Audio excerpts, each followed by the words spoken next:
Hello à tous. Alors j'espère que vous allez bien. Donc je vous retrouve aujourd'hui en ce petit mercredi pour une nouvelle vidéo.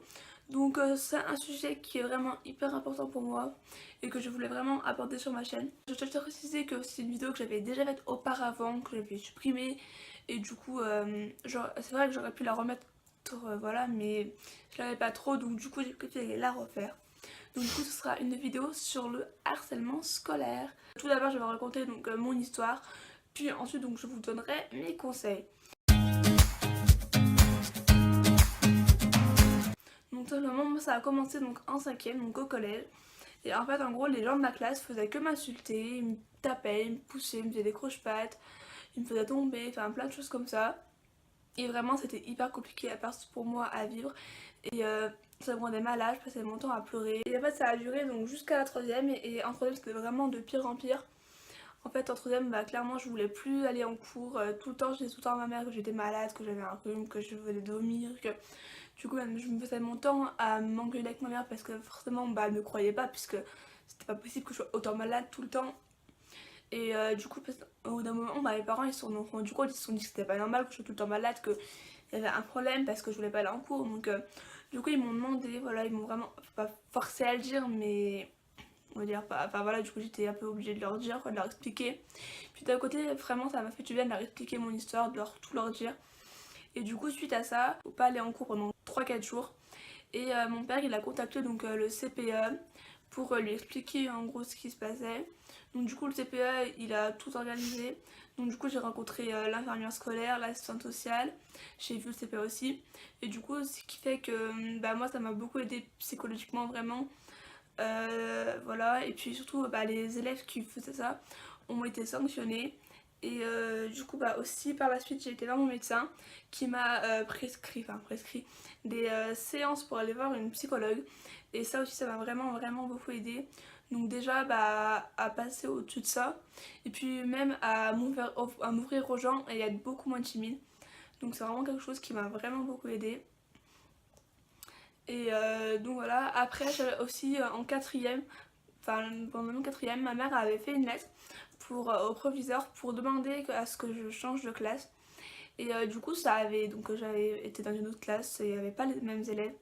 Donc du coup là cette année j'avais pas trop de harcèlement parce que du coup bah, j'étais pas avec eux dans leur classe. Donc quelquefois quand je les croisais, voilà, ils m'insultaient, ils faisaient des petits trucs, mais à la limite ça me dérangeait moins parce que je les voyais, c'était pas tous les jours, c'était pas répétitif quoi.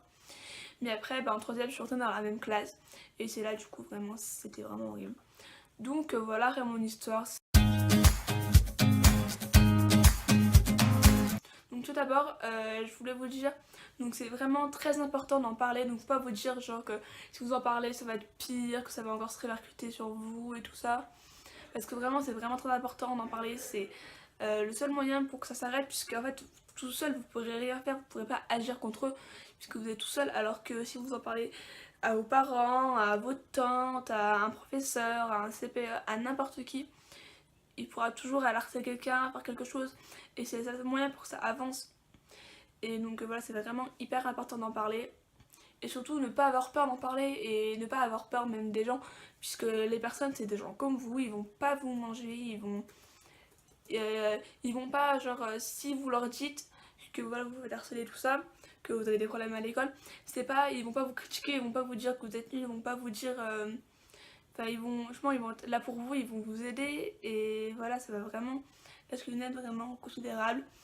Et après le dernier conseil vraiment que je pourrais vous dire, c'est, même si c'est un conseil qui est hyper dur à faire, et d'ailleurs j'ai quand même encore du mal à l'appliquer, c'est essayer de pas se soucier du regard des gens. Car même si c'est vrai que c'est assez conséquent, enfin le regard des gens aujourd'hui dans notre société, il est vraiment important, et beaucoup, c'est vraiment, voilà, c'est important. Mais il faudrait essayer de s'en soucier le moins possible, car en fait vous vivez pour vous et pas pour les autres. Donc après il faut vivre sa vie comme nous on conçoit, et pas comme les autres eux le pensent. Car par exemple si vous avez envie de vous faire les cheveux bleus ou roses ou verts, ou de vous mettre des lunettes multicolores, ou de faire, je sais pas moi, de vous habiller en manga, ou de faire tout ce que vous voulez, mais faites-le. Même si genre, même si les gens ils vous disent ah ta coiffure est moche, ah tes lunettes sont moches, ou ah tu t'habilles moche, ah t'es ridicule, ah nanana, bah en fait écoutez-les pas parce que il y aura toujours des gens qui aimeront pas ce que vous faites, il y aura toujours des gens qui aimeront et des gens qui aimeront pas. Vous pourrez jamais plaire à tout le monde, donc quoi qu'il en soit, faites ce que vous voulez et vivez votre vie à fond et pas comme les autres le veulent. Donc voilà, c'est tout pour aujourd'hui, j'espère que cette vidéo vous aura plu. Elle est encore courte mais bon voilà, je vais pas faire des vidéos longues juste pour parler, je dis des choses essentiellement. Et donc voilà, je vous fais de gros bisous et je vous dis à bientôt pour une nouvelle vidéo.